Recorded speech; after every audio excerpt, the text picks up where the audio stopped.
What if I told you that building less could actually get you more? More validation, more customers, more investor interest. That's what a minimum viable product, an MVP, that's what it does. In this episode, I'm going to show you why the smartest startups don't launch a full product, they launch an MVP. And stick around because I'm going to prove to you by showing you some of the biggest brands in the world who started out with what you might consider now almost laughable first product offerings compared to what they are today. If you as an innovator want to succeed, then take control of your destiny by knowing how an MVP is the seed for you to grow and bear fruit. Let's go. Hello, innovators, and welcome to That Product Market Fit Guy podcast, a community where we talk all things product market fit. My name is Trevor Holmes, and I'm just a guy who loves seeing innovation succeed. Let's start by answering the question, what exactly is an MVP? Minimum viable product is not your final product with all the bells and whistles. It's the most basic version of your idea. It is a product and it is viable in that it is good enough and will do a small number of jobs very well. But it is most likely a fraction of your total vision of all the jobs to be done and problems you intend to solve for your target market. Its purpose is to be just good enough to test whether your assumptions about the market are true. Think like Dropbox. Their MVP was a simple explainer video.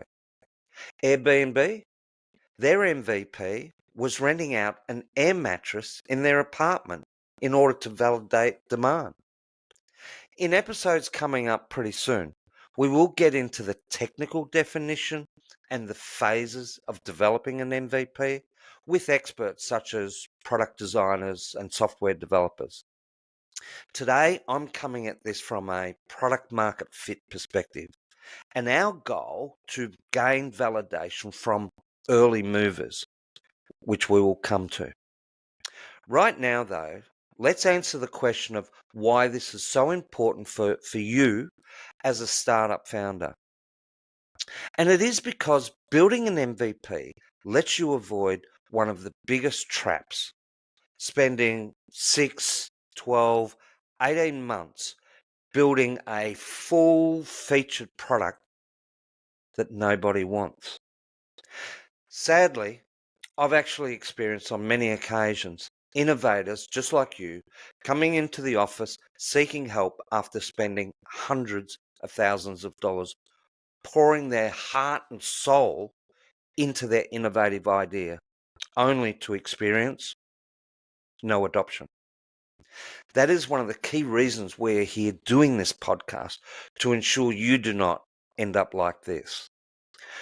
With an MVP, you learn fast, you adjust fast, and you don't waste money or time. The next thing to ask is, who are you testing your MVP with? As I indicated before, we are targeting our MVP to what we call early adopters. These are the people in your niche sub-market, the green jelly beans, who are willing to try something new. Remember, these are only about 16% of your niche sub-market. They're not looking for perfection. They're looking for something that solves the pain or makes a job easier, faster, and less expensive to do. This is where the qualitative research you have done is gold. Ask, what do they like? What don't they like? Does it improve how they do that job today? Remember using the rating scales? Now, if this is your first time with us, go back and watch this video here. For those following us through, use your rating scales. You remember, On a scale of 1 to 10, how important is this job to you? And again, on a scale of 1 to 10, how satisfied are you with how you're doing it today? This gives you measurable insight into real value of what scores they gave you from the qualitative research programs compared to when they have used your actual MVP. Now, here's the kicker. MVPs reduce risk, and that gets investors' attention. Investors don't just want a great idea, they want to see traction, evidence. Even a basic MVP that users engage with will tell stories. There's demand, there's feedback, there's learning. It shows that you're a founder who tests, listens, and adapts. That builds confidence, but also demonstrating the statistical improvement in how their level of satisfaction has increased, even just with your MVP, grabs investors' attention. Let's take a look at some of these big global brands so you can just see how they actually started out. I won't read out every single one of these, but if you wish to come back and pause to read through, some are just so interesting to acknowledge how simple their MVP was in order to gain validation. I've spoken about Xero before. I love the Xero story out of New Zealand. Launched as a basic cloud-based accounting tool focusing on core functionalities like invoicing and bank reconciliation for small businesses. I really would like to interview these guys one day and dig deeper, as it's a classic example of targeting the low end of the market in order to build that beachhead, learn, grow, and ultimately, in this case, dominate the incumbents of MYOB and QuickBooks. And what about that Airbnb story I mentioned at the start? How brilliant in that they literally tested demand by renting out an air mattress in their apartment. Genius. Now, Buffer, get this. They just created a landing page outlining the app's functionality before they even built it.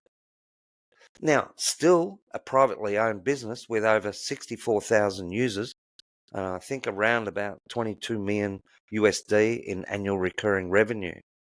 Awesome story. And finally, a truly amazing startup to enterprise success story. Atlassian started out their Jira as a very lightweight issue tracking system aimed at developers.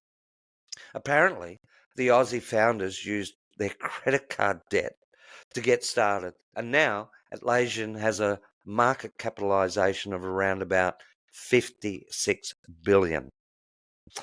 Pretty good return on investment, wouldn't you agree?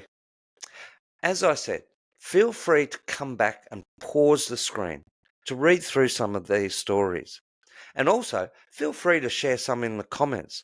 Some others that you might know about that maybe not as big as some of these, but just great stories to share with the community. If you've been sitting on a big idea, waiting to build the whole thing, stop procrastinating. Start small, test fast, and learn everything you can with an MVP.